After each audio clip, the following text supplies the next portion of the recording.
On today's show, why is the left suddenly changing their talking points on Hamas? Keeping you informed and engaged, now more than ever. This is Sekulow.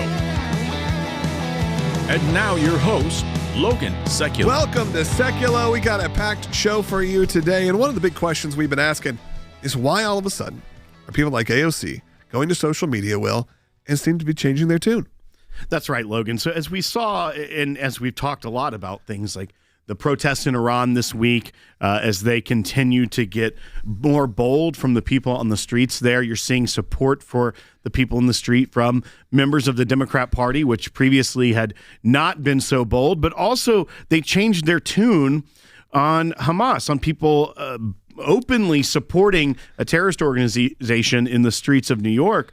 You had almost simultaneously all these members of the left. Like it was planned or something. Yeah, like there was weird. some kind of, collusion, if you will. You can't say that, Logan. Only President Trump can collude. Yeah. You know that. There's no way anyone else can. Only one party colludes, Will. Right. Yep. But, and this is what's so fascinating, because it is the people that said nothing during the protest on Columbia University and how boldly people even then were supporting a foreign terrorist organization, Hamas, in New York. And you saw people like the mayor, the current mayor now, was unable to even condemn things like globalize the Intifada or say, I condemn those that are standing with Hamas. Now, all of a sudden, is joining with AOC, with Chuck Schumer, with the governor of New York, Kathy Hochul, all of them with very similar messaging. Like, of course they're a terrorist organization. Yeah, let me...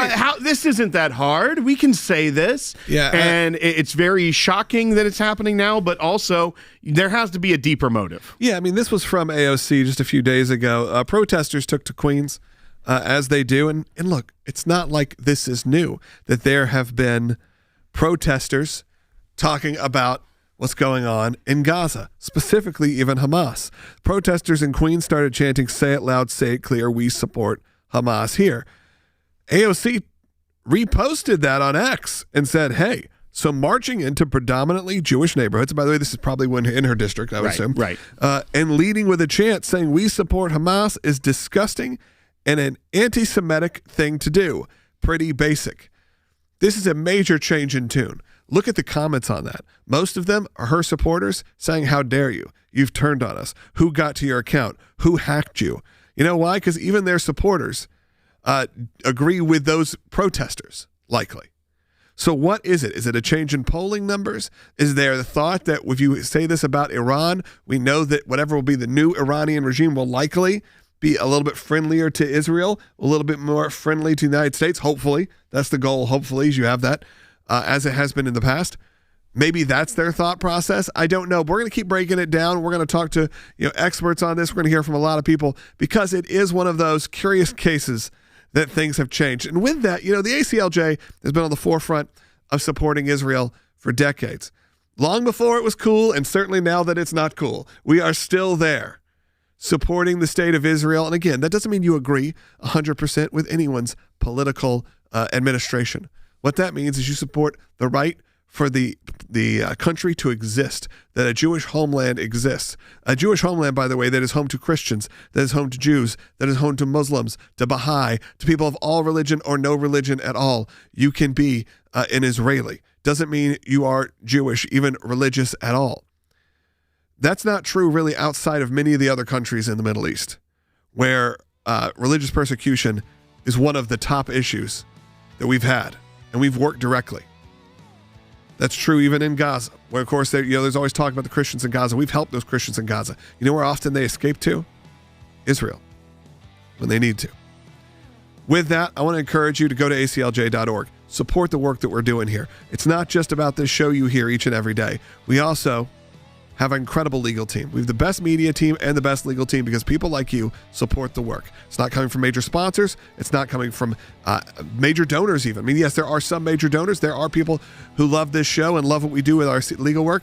And we trust me, if you're one of those people, you want to be one of those major sponsors, feel free. We'd love, or major donors, we'd love to have you. However, most are people like you, individuals who say, I can give $25, I can give $75 at aclj.org.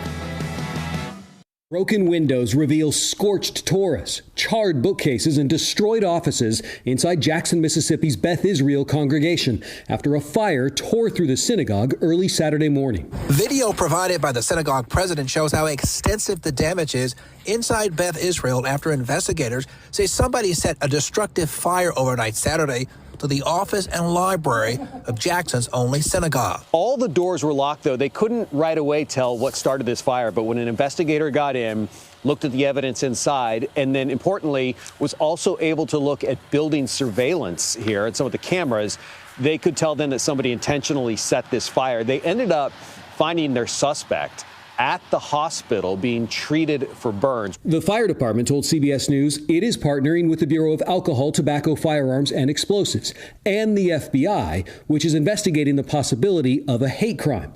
This is not the first time the 160-year-old synagogue has been targeted. The Anti-Defamation League says anti-Semitic attacks in the U.S. reached record levels last year. That may be why the Jackson Fire Department called in the ATF and FBI to help in its investigation. Yeah, I'm glad the federal law enforcement folks are involved in this. It shows you the seriousness. Synagogue President Zach Schemper released a statement thanking the wider community and saying in part, Beth Israel congregation has been the Jewish spiritual home in Jackson, Mississippi for over 160 years. We are devastated, but ready to rebuild. These are times, volatile times, with lots of dissension and combative things that go on social media and other things that cause unrest. Jackson's mayor says the city will do everything it can to support this congregation, adding that anyone who tries to spread fear or hate will be held accountable.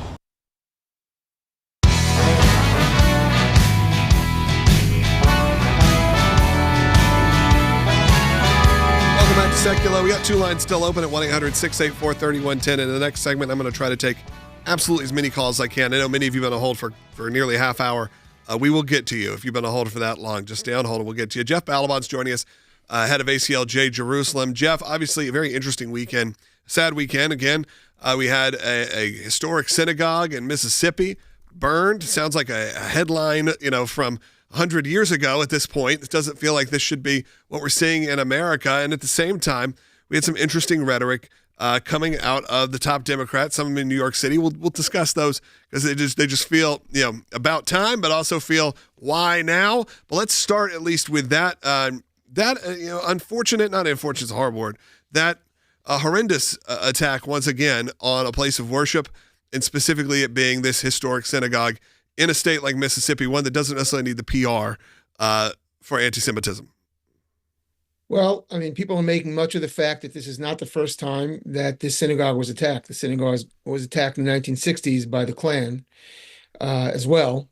And once again, it's not safe really to be a Jew anywhere in America, unfortunately, and be conspicuously Jewish. It's, as you know, I travel back and forth to Israel quite frequently, from Israel to Israel in the States. And I keep on noting that the one terminal at the airport that has direct flights to Israel is the one terminal that since October 7th has had to have a SWAT team outside full time, because even going there is a danger. Every synagogue is considered to be in danger.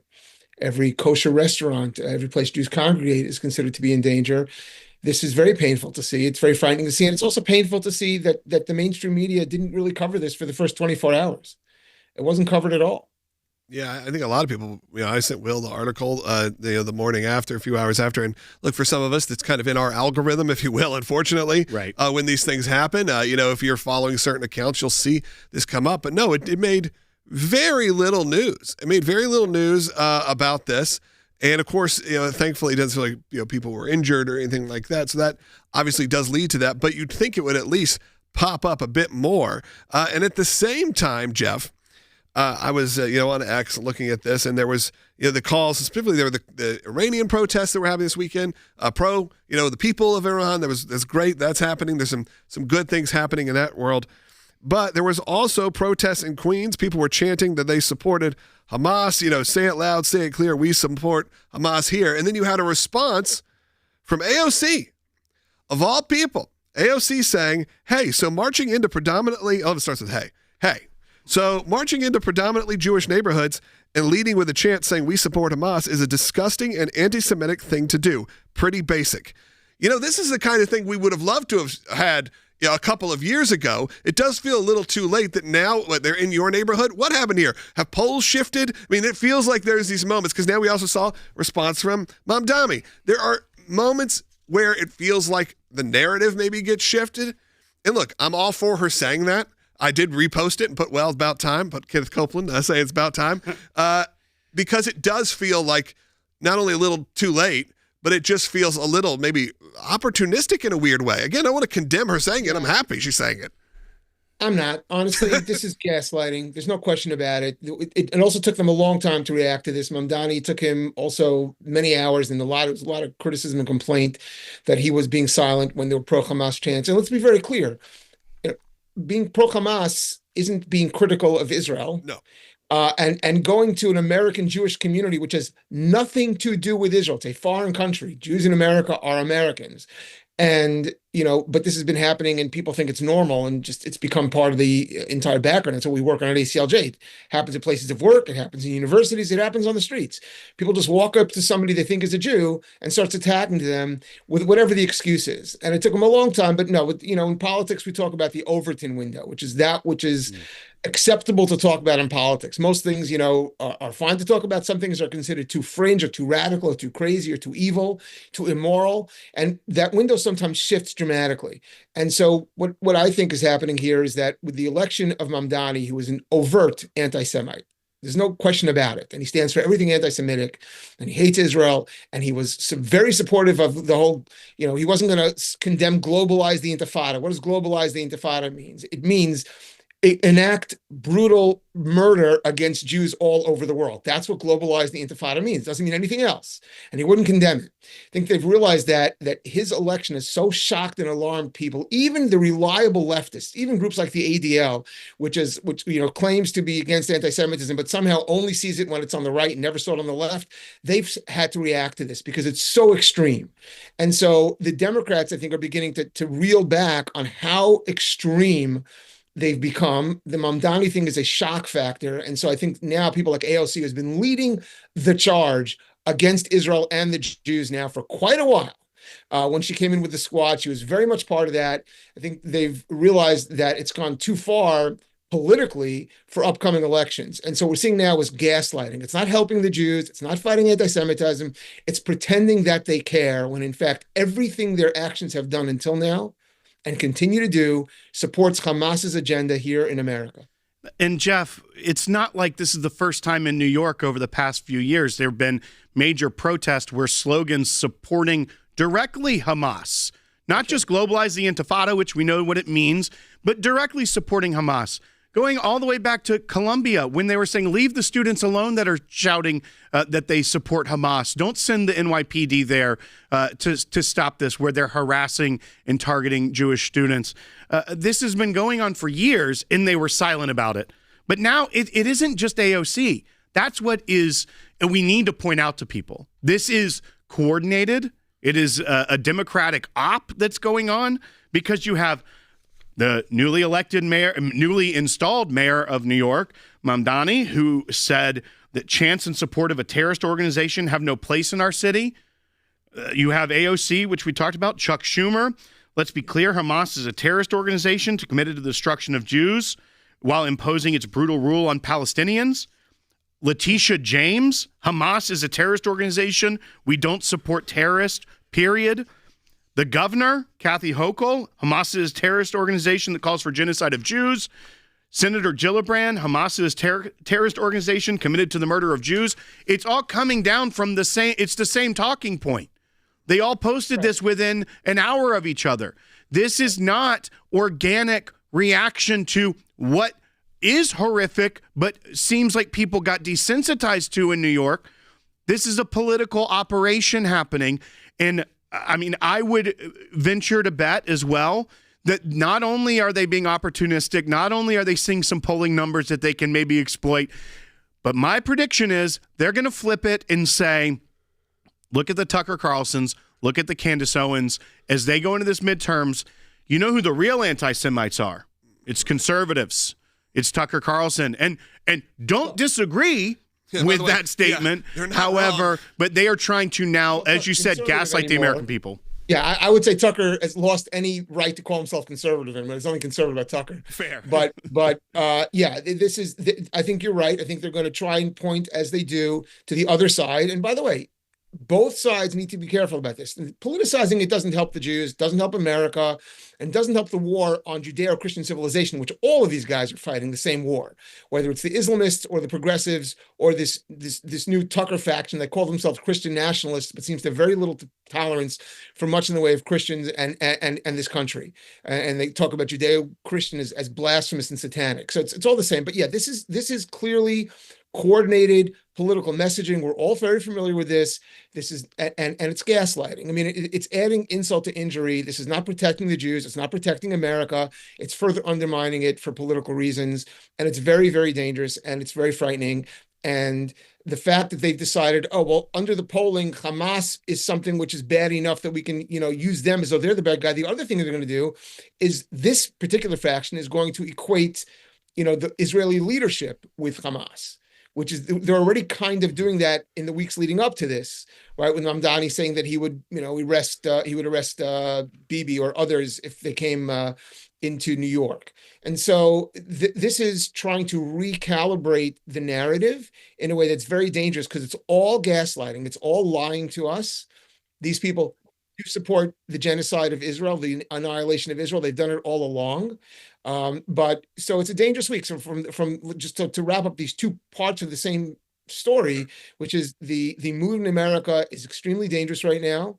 The fact that people are willing to be violent against institutions, arson, other violence, chant for death and murder in our streets against American citizens, it's something which should alarm all Americans. The fact that they haven't been focused on Jews in these cases is very alarming, obviously, to all of us who care about that. But don't forget, they are very much hostile to Christian America as well.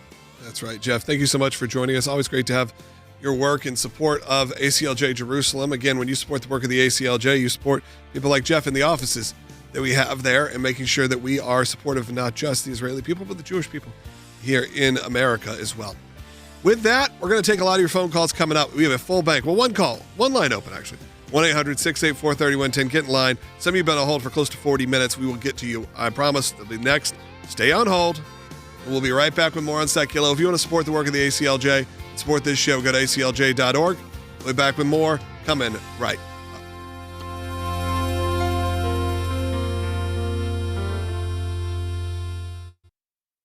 Nathan and our team at the ACLJ were in court, and he's joining us live right now. Nathan, I'll just love to give our audience first just kind of a brief recap of what was going on today.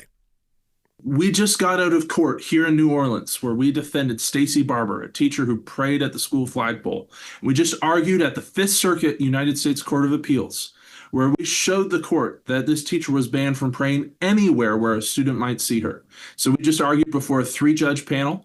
We're now waiting for their decision in this case. It'll probably take a couple months, but we're waiting to see what they do here. And we've standed here in defense of religious freedom and the right of this teacher to pray. We had it at the district court level, and now the principal at the school and the school is deciding we need to continue this battle. Even though we were having a lower court side with us, that they are even appealing our victory on a motion to dismiss, where they were trying to have it thrown out of court. And that's the entire reason we're there today. How did the judges of that 3-judge panel seem during your oral argument today? We have a wonderful panel of judges. Our judges were appointed by President Reagan, President Bush, and President Trump. And all 3 of them really listened carefully to our arguments, asked excellent questions, both of us and the other side. And I think all 3 of them really showed they were taking the religious liberty rights of our client very seriously. So I think we came out of that hearing very, very hopeful for what they might do, and looking forward to seeing the decision that they issue. And the really exciting thing now, too, is because this case has been appealed, any decision that they issue will no longer just be for our client, but will really have an effect throughout the Fifth Circuit, throughout this part of the southern United States. And it really shows that the actions of one school district can have these repercussions far beyond to many states and many other people just trying to exercise their constitutional rights.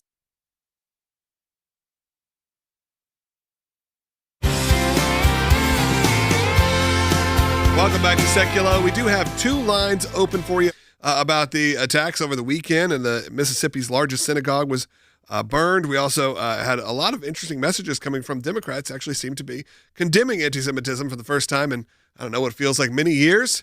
Maybe they got some poll numbers back. We'll discuss that as well. And you can be a part of that at 1-800-684-3110. But Jordan is joining us. My brother, Jordan Sekulow, joining us by phone, executive director here. Jordan, I know you got an update as you are, traveling on the road and working on some big cases. So let us know what's going on. Yeah, so there's a huge case tomorrow at the Supreme Court of the United States involving, of course, this whole sports issue with can boys play on girls' teams. And this issue is really relating to basically starting even one of the cases. It's two cases that are combined, one out of Idaho. We're close, of course, with the West Virginia Attorney General. That's the main case.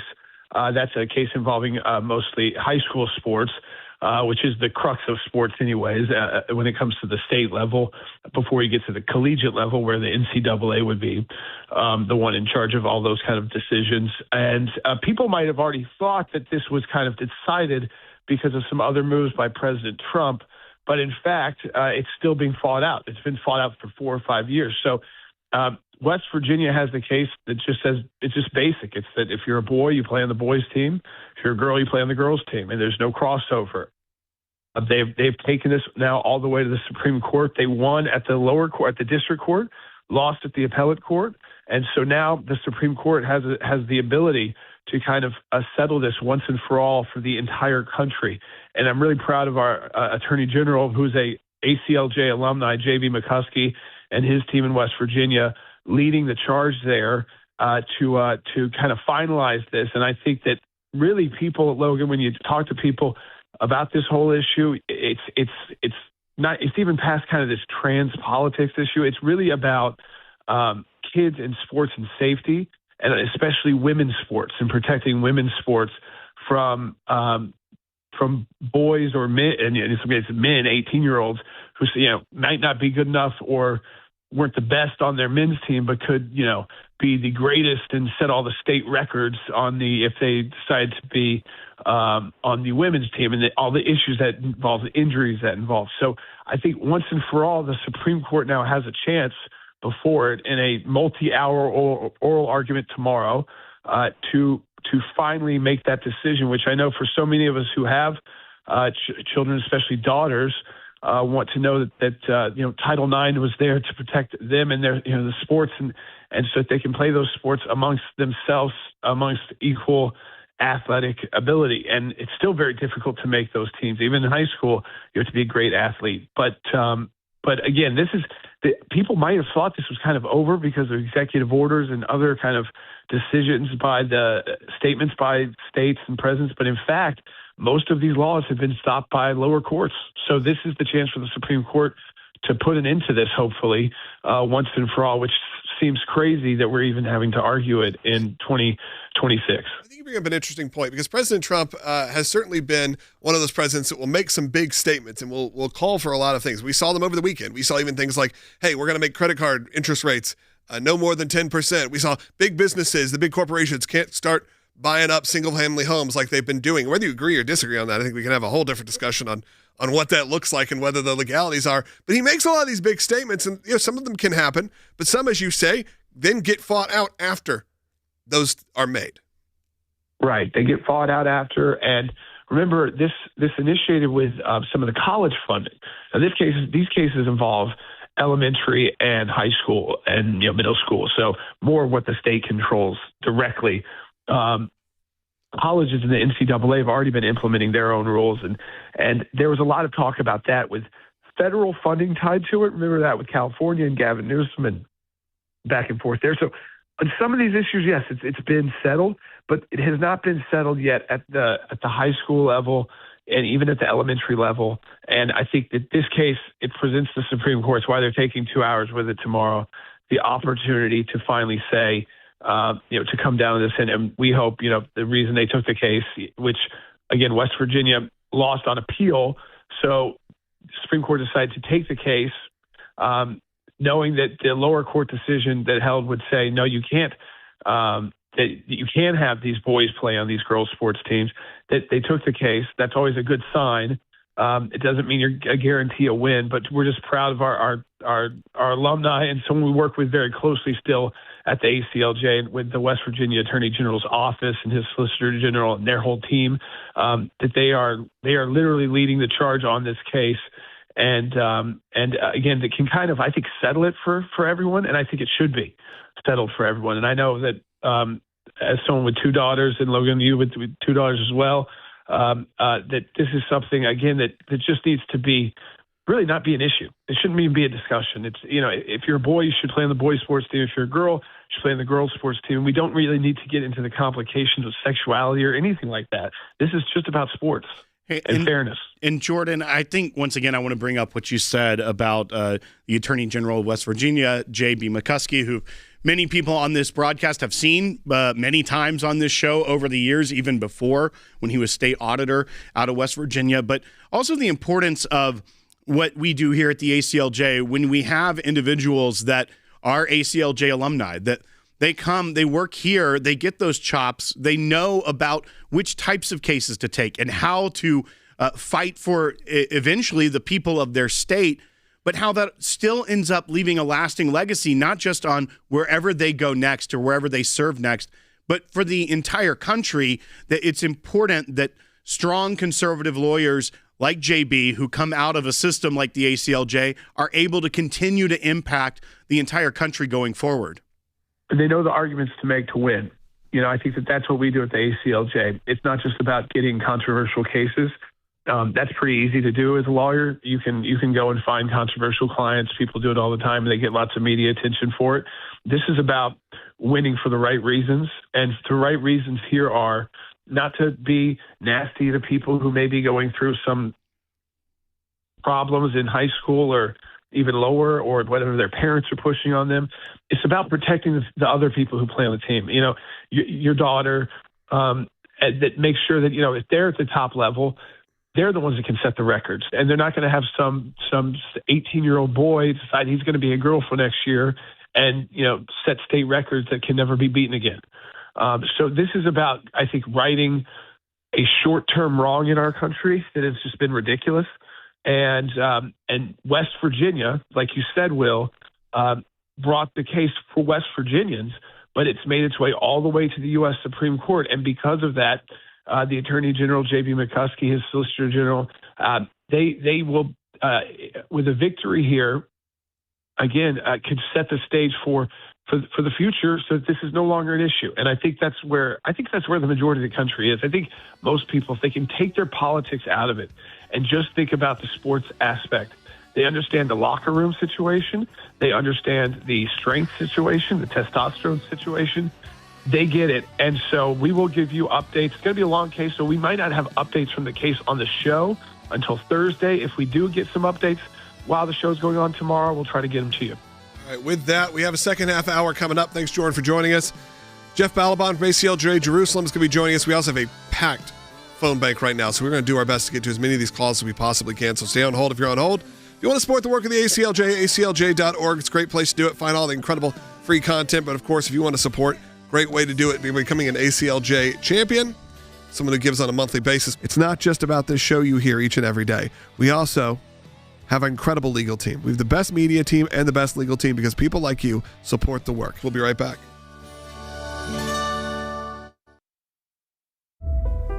Planned Parenthood performed over 400,000 abortions last year, and now the organization is launching legal attacks nationwide.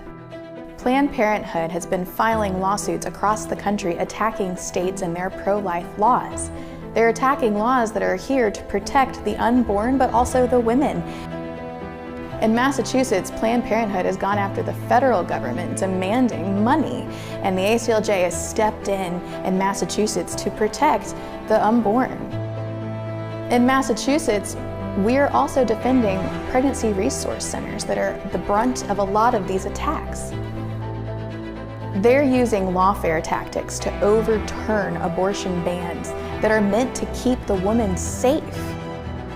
Join us in the fight against Planned Parenthood by signing a petition at aclj.org.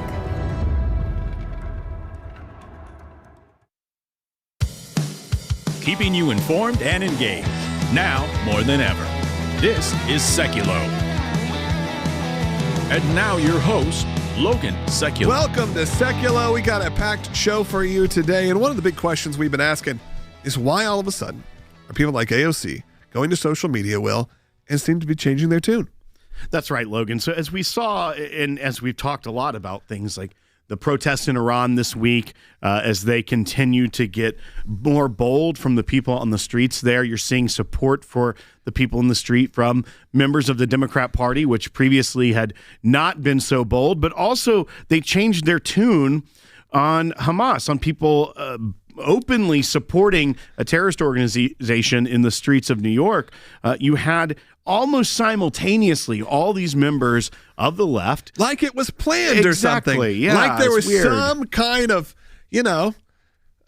collusion, if you will. You can't say that, Logan. Only President Trump can collude. Yeah. You know that. There's no way anyone else can. Only one party colludes, Will. Right. Yep. And this is what's so fascinating, because it is the people that said nothing during the protest on Columbia University and how boldly people even then were supporting a foreign terrorist organization, Hamas, in New York. And you saw people like the mayor, the current mayor now, was unable to even condemn things like globalize the Intifada or say, I condemn those that are standing with Hamas. Now all of a sudden is joining with AOC, with Chuck Schumer, with the governor of New York, Kathy Hochul, all of them with very similar messaging. Like, of course they're a terrorist organization. Yeah, let me. This isn't that hard. We can say this. Yeah, and it's very shocking that it's happening now, but also there has to be a deeper motive. Yeah, I mean, this was from AOC just a few days ago. Protesters took to Queens, as they do. And look, it's not like this is new, that there have been protesters talking about what's going on in Gaza, specifically even Hamas. Protesters in Queens started chanting, "Say it loud, say it clear, we support Hamas here." AOC reposted that on X and said, hey, so marching into predominantly Jewish neighborhoods, by the way, this is probably in her district, I would assume, right. And leading with a chant saying we support Hamas is disgusting and an anti-Semitic thing to do. Pretty basic. This is a major change in tune. Look at the comments on that. Most of them are her supporters saying, how dare you? You've turned on us. Who got to your account? Who hacked you? You know why? Because even their supporters agree with those protesters, likely. So what is it? Is it a change in polling numbers? Is there the thought that if you say this about Iran, we know that whatever will be the new Iranian regime will likely be a little bit friendlier to Israel, a little bit more friendly to the United States? Hopefully. That's the goal. Hopefully, as you have that, as it has been in the past. Maybe that's their thought process. I don't know. But we're going to keep breaking it down. We're going to talk to experts on this. We're going to hear from a lot of people because it is one of those curious cases that things have changed. And with that, the ACLJ has been on the forefront of supporting Israel for decades. Long before it was cool, and certainly now that it's not cool, we are still there supporting the state of Israel. And again, that doesn't mean you agree 100% with anyone's political administration. What that means is you support the right for the country to exist, that a Jewish homeland exists. A Jewish homeland, by the way, that is home to Christians, that is home to Jews, that is home to Muslims, to Baha'i, to people of all religion or no religion at all. You can be an Israeli. Doesn't mean you are Jewish, even religious at all. That's not true really outside of many of the other countries in the Middle East, where religious persecution is one of the top issues that we've had, and we've worked directly. That's true even in Gaza, where, of course, there's always talk about the Christians in Gaza. We've helped those Christians in Gaza. You know where often they escape to? Israel, when they need to. With that, I want to encourage you to go to aclj.org. Support the work that we're doing here. It's not just about this show you hear each and every day. We also have an incredible legal team. We have the best media team and the best legal team because people like you support the work. It's not coming from major sponsors. It's not coming from major donors even. I mean, yes, there are some major donors. There are people who love this show and love what we do with our legal work. And trust me, if you're one of those people, you want to be one of those major sponsors, feel free. We'd love our major donors. We'd love to have you. However, most are people like you, individuals who say, I can give $25, I can give $75, maybe I can become a $10 a month ACLJ champion. I'm encouraging you to do that today at aclj.org. Despite a nearly total internet blackout, foreign militias enlisted to fight the protesters, and live fire on the streets, Iranians continue to fill cities throughout the country with their call for freedom. The Trump administration weighing options against Iran in the wake of a growing massacre of unarmed civilians calling for change. Iran says they're ready for talks with the U.S. based on mutual respect, but there are no details on their offer. Some warn the regime is simply buying time to crush the protests. At least 3,000 Iranians have been killed amid anti-government demonstrations. Overnight, thousands of people gathered in the streets of major cities once again. Protests have now spread to every province in Iran, and that the government seems to be on its heels. The Speaker of Iran's parliament today warned if the U.S. attacks, American bases will burn. The MO of this administration is to help get significant hurdles out of the way for people to move to a point where they have a hopeful future. Whether you're looking at what took place in Syria, whether you're looking at what just recently happened in Venezuela, one morning operation, and the Venezuelan people have an opportunity to get to the point of free and fair elections. I think the writing is on the wall right now for what's going on with Iran, that there's a few significant hurdles. Those hurdles are moved out of the way. There's a totally new opportunity for the Iranian people. The protesters believe this is the final battle. Literally millions pouring out on the streets. People are saying, this is it. We have seen protests in every province across the country, in hundreds of cities. And I think that really shows the united nature of this moment. And we're also seeing it, I might add, across class, ethnicity. If a regime can only keep itself in power by force, then it's effectively at an end. I believe we are now seeing the final days and weeks of this regime. The population is now rising up against this regime. I hope there is a possibility to end this conflict peacefully.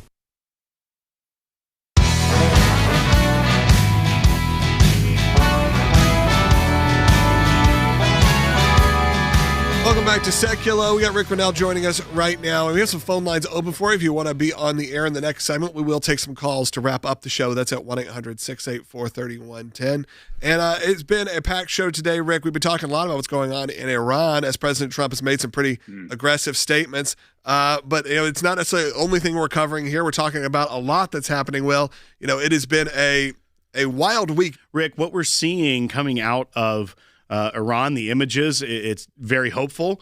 It feels, especially in these last 72 hours, I'd say, it feels like it has reached another level as the brutality of the regime has not caused the people to back down, even though we're seeing reports of thousands of deaths of protesters in Iran. But when we look at this, I just want to get your take, just top line.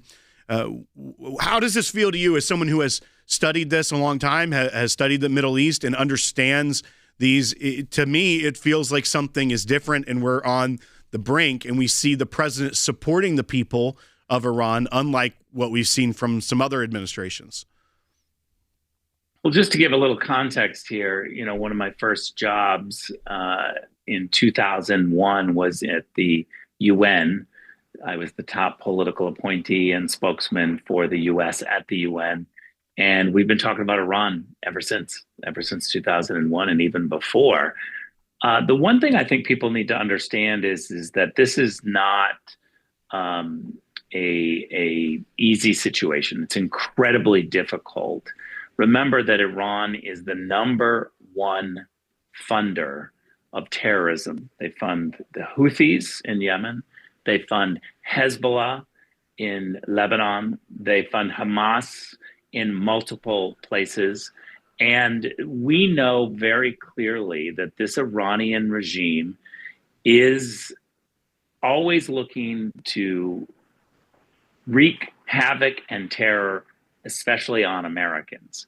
And so this is a threat that we see very clearly. We've been talking about for a long time. Thank God President Trump is somebody who is seeing this over and over and is not having it. And I believe that we are getting very close to the Iranian regime seeing the wrath of the United States finally come to it. Now, I don't say those words lightly. I am somebody who believes in the America First policy and no war, and we've got enough to concentrate on in the United States. But this issue clearly impacts Americans our men and women overseas, and the terrorism issue that we've been fighting for a long time. So I see the Iran issue very differently than any other issue. I think a lot of people feel that way. We've kind of been trying to read the room here, even with our own audience, to say, okay, well, how do you feel about this? President Trump certainly ran on, no new wars and trying to keep ourselves out of those kind of situations. But this is different. And what I've seen massively from response, and look, there's some people on the other side, of course, but the mass majority of people say, yeah, this we understand.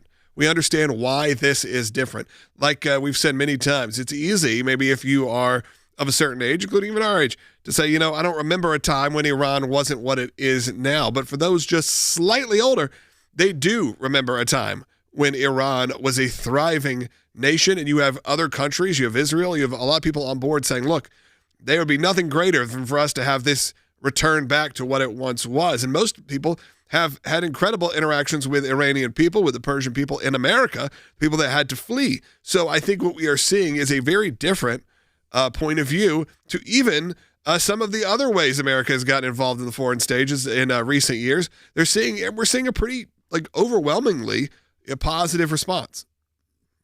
Look, I want to speak to that a little bit because I'm in that camp of really understanding that the America First mentality and the no new wars is the reason we voted for President Trump, is the reason I've been with him for so long. I love that. I spent too many years in the Bush administration where we tried to export democracy. And I've rejected that. President Trump has rejected that. And I have been the guy that's been trying to do diplomacy in every single issue. But I think this is different. I think the Iranian issue is the only one that is different. And I'm super sensitive to not wanting to do wars and to always do the diplomatic solution. We've tried diplomacy. I know President Trump has tried diplomacy with the Iranians. But the reason it is different is because they have taken billions of dollars from Americans through bad diplomatic deals, the Iranian regime, and they have funded terror. I think that October 7th is one of the reasons, and that's not the only reason that I look at this issue and say, enough is enough. It's because we are constantly fighting against the Iranian regime money. And remember, the Obama team gave them $6 billion. They still have a lot of that money.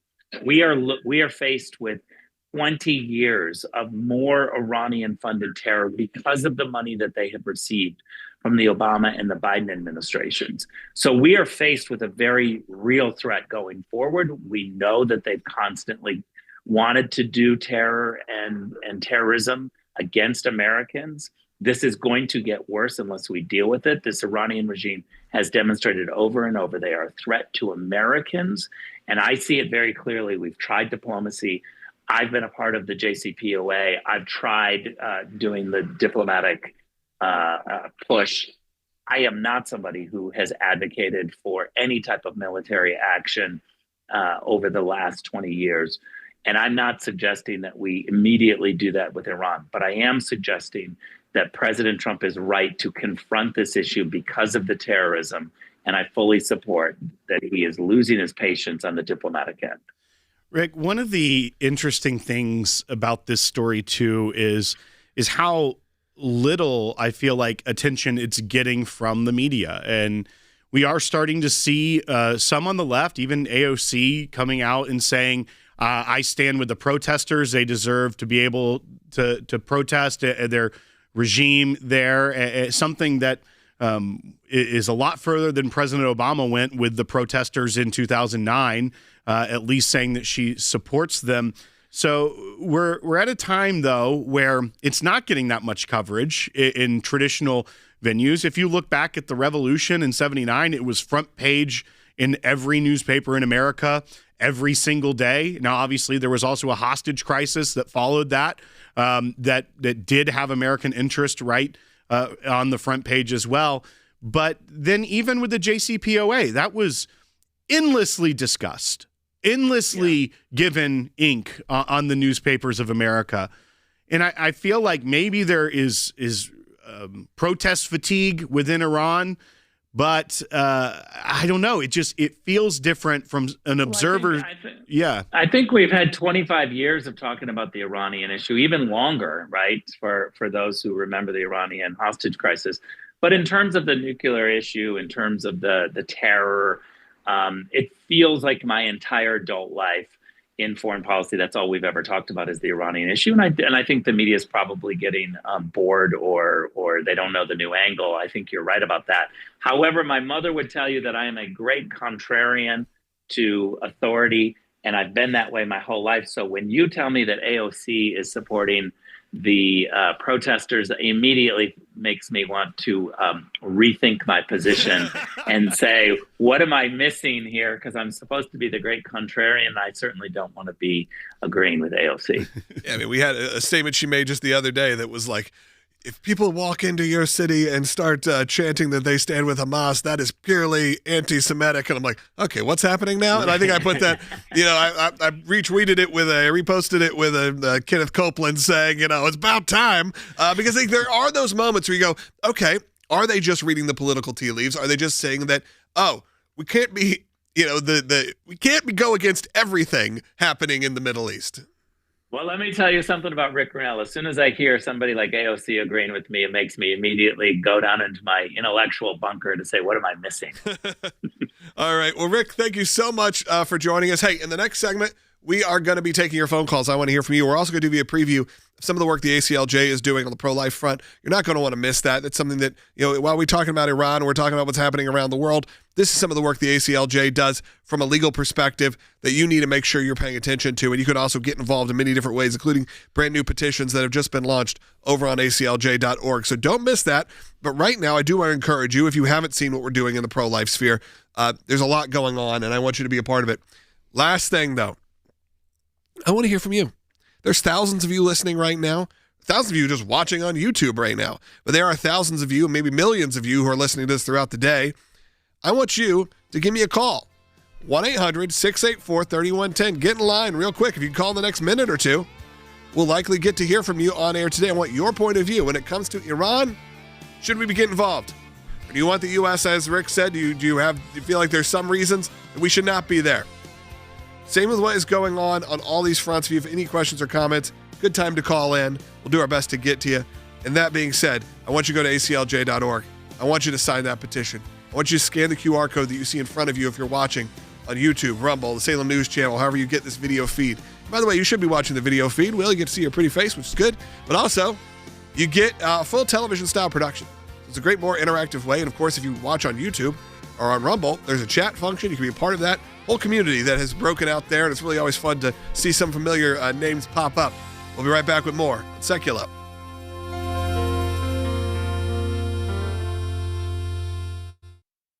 Hi, I'm here in Missouri. The ACLJ has been deputized by the Missouri Attorney General to defend its lawsuit against Planned Parenthood.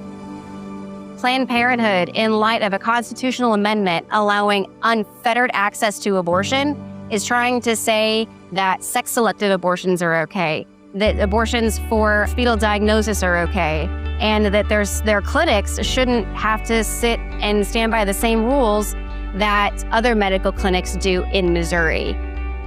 So for ACLJ, fighting for life has always been a foundational principle of the organization. What that looks like now, that the decision is being left to every state, is that ACLJ is coming alongside those states that desire to protect life and to protect women and provide whatever support they need, whether it is in the form of education, drafting of legislation, and even litigation support, which is what we're currently doing in Missouri. This is an egregious lawsuit that allows Planned Parenthood to care more about their political clout than it does to care about the patients they claim to serve.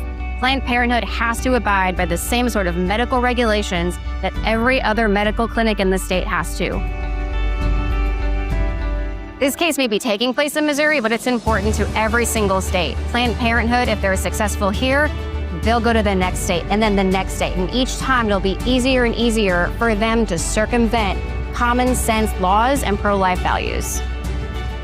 Because of your support, we get to be on the ground in Missouri defending pro-life values and continuing our mission that we have for 35 years, which is the sanctity of life and religious liberty.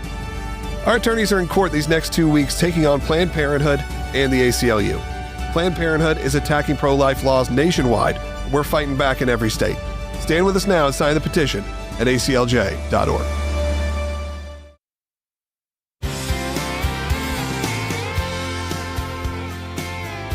Welcome back to Sekulow. We are going to take your calls and comments coming up, so I want you to get involved. 1-800-684-3110. Obviously, the main topic of the day, we are talking about the Minnesota whole situation, but the articles of impeachment have been filed against Tim Walz. We're going to get back to that. So I know a lot of you are watching because of that.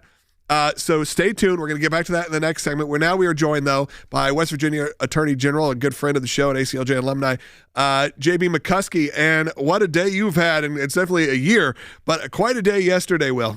That's right. So the Attorney General is joining us now. And from what we saw yesterday, there was a very large presence on Capitol Hill. We've seen as well that there was a lot of coverage when it comes to what was going on within the Supreme Court yesterday. So, JB, yesterday, as I saw you on a lot of the news, a lot of media yesterday. Your Solicitor General was arguing before the Supreme Court. Give us kind of a rundown of how that went yesterday, as far as your eyes as the Attorney General. Yeah, let me start by saying, all of this for me started right here at the American Center for Law and Justice. I'm a proud alumnus of the ACLJ. I'm in the ACLJ studios here in D.C. today.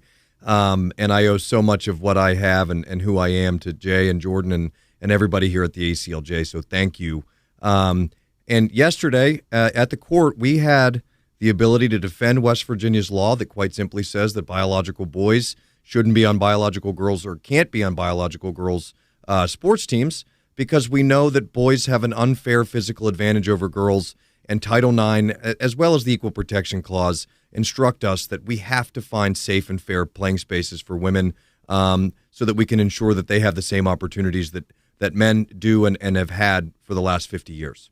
Yeah, and I think, look, wherever you land on the broader issue, this is that kind of one spot that I feel like most Americans seem to agree on. It doesn't seem like that you have this much. I mean, you do from DC, you do from the political landscape. But I feel like when you actually are polling normal Americans, talking to people, they go, yeah, you can feel whatever you want to feel on the actual merits of the situation. But when it comes to the sports one, it seems to be that is the red line for a lot of people. Yeah, and it's funny because if you would have said that 5 years ago, nobody would have agreed with you, right? And so the sea change that's happened in the last 5 years with really being led by young female athletes who took a leadership position when it was very unpopular to say these things. People like Riley Gaines, who have spoken out about this from the very beginning, they showed real courage. And this case wouldn't have happened yesterday if it wasn't for the courageous actions of women like Riley Gaines and young female athletes all across this country who were willing to stand up and say that when it wasn't popular. And JB, once again, it also takes states like West Virginia, states like Idaho we're willing to also put legislation forward to say, hey, as a state, we believe that this is how it should be. We want to protect the citizens, in many cases, the youth of our state. And so we're going to move forward with legislation on this, knowing that we're going to get challenged, knowing that it is going to come to a cost to the state to defend this, and knowing that that is the right way forward. And it takes attorneys general like yourself that are both savvy, but as well knowing we have to fight this, but we also have to win it. And we have to take it all the way to the Supreme Court to win this, not just for our state, but for the whole country and for an entire generation of young women that are currently in limbo under all this. So I just want to say, one, what does that mean for you? You're very early into your tenure as Attorney General of West Virginia, but knowing the stakes could not be higher in that position today. Yeah, yesterday and really this whole week was quite nerve-wracking, but I will tell you that, as my wife would say in true McCuskey fashion, I did somehow manage to get to argue a landmark Supreme Court case on the 1-year anniversary of me becoming the Attorney General, something that doesn't happen all the time. But it is when you're a public servant and you have the opportunity to do something that's good and something that is right, that's going to make a difference for everyone around you. That's what this is all about, right? And I'm just so grateful to the people of West Virginia for electing me here, and I'm grateful to our legislature for taking this step. And I'm equally grateful for the incredible team of lawyers that we've assembled in the Attorney General's office, who are able to argue these kind of tough cases on a big national stage and really show the world why West Virginia is truly unique and wonderful. It's really great to really have you on and discuss this because, look, it became a big topic. Look, it's what they're covering right now on a lot of the news of the day. So to have someone who, when you all are listening, you all are supporting the ACLJ and understand that, you know, our teams have, some of them have been with us for a long time. Some are no longer with us. But again, as you said, JB, you've been with us in some form or fashion for, you know, the majority of our lives at this point. And you get to see what the influence is on the future of Washington, D.C. and where that ends up. And for you specifically, in a state like West Virginia, that I do think needs more love, needs to get more attention because you're on the forefront of a lot of big cultural issues. Yeah, and I'll tell you, the world is healing. And West Virginia, as a group, has a set of values that really mirror the rest of this country and really value what it means to be an American and why that's so important. So anybody out there who's listening is trying to get out of a blue state with high taxes, I got to tell you, wild and wonderful West Virginia is the place you want to be. Yeah, absolutely. Well, thank you so much for hopping on today. And look, I think that it is always important for our audience to understand the scope of the work, Will, that we do here, but also, you know, our friends that are in high positions at this point. That's right. And our work doesn't end with people in those positions. JB, I know that there are ways that our legal team are always in discussion with you and ways that we can fight together because we have that same set of values, that same common goal for this country. And we know that sometimes it's got to be groups like the ACLJ that take the action with a private client. Sometimes it's the states that are bold enough to stand up. Let me interrupt you just real quick, Will. And to your listeners, I think what you all need to understand is that there are 27 other Republican attorney generals who would have done exactly what I did. But the ACLJ is the premier First Amendment and religious freedom law firm in this country. And I know that because I worked here. And I meant it when I said it, that I would not be sitting here if it wasn't for Jay and Jordan Sekulow. And I'm just immensely grateful for you guys for giving me the skills and the opportunity to get where I am today. Again, thank you so much for joining us today. Best of luck. We'll certainly be following all of it very, very closely. With that, we have a second half hour coming up. Don't go anywhere. If you lose us on your local radio station, we are broadcasting live on ACLJ.org, on YouTube, on Rumble, however you get your podcast. We are there right now for the next half hour. We got some phone lines open at 1-800-684-3110, and I want to hear from you. You heard about how we're getting involved in Minnesota. There's a lot of you watching right now. So many of you are watching and are going, hey, when are you going to get back to Minnesota? I love what JB is doing about West Virginia, but don't worry. In the next segments, we are going right back to it. We're going to give you the discussion. This was not clickbait. Articles of impeachment have been filed against Tim Walz. What that means, if you're brand new, if you're just joining us right now, we'll get into what it means. It means actually more than you'd expect. It's not necessarily just a political stunt. There are real ramifications that come from this. Let's talk about it. Let's chat it out.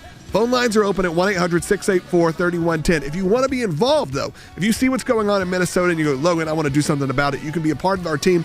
Join the ACLJ, become an ACLJ member, and also sign that petition, aclj.org/sign, because right now we have filed 5 Freedom of Information Act requests to expose and defeat what we feel is an industrial-scale fraud in Minnesota. And you know what? It could be all around the country. We're going to take a hard look at it, and we have a team of lawyers ready to take action.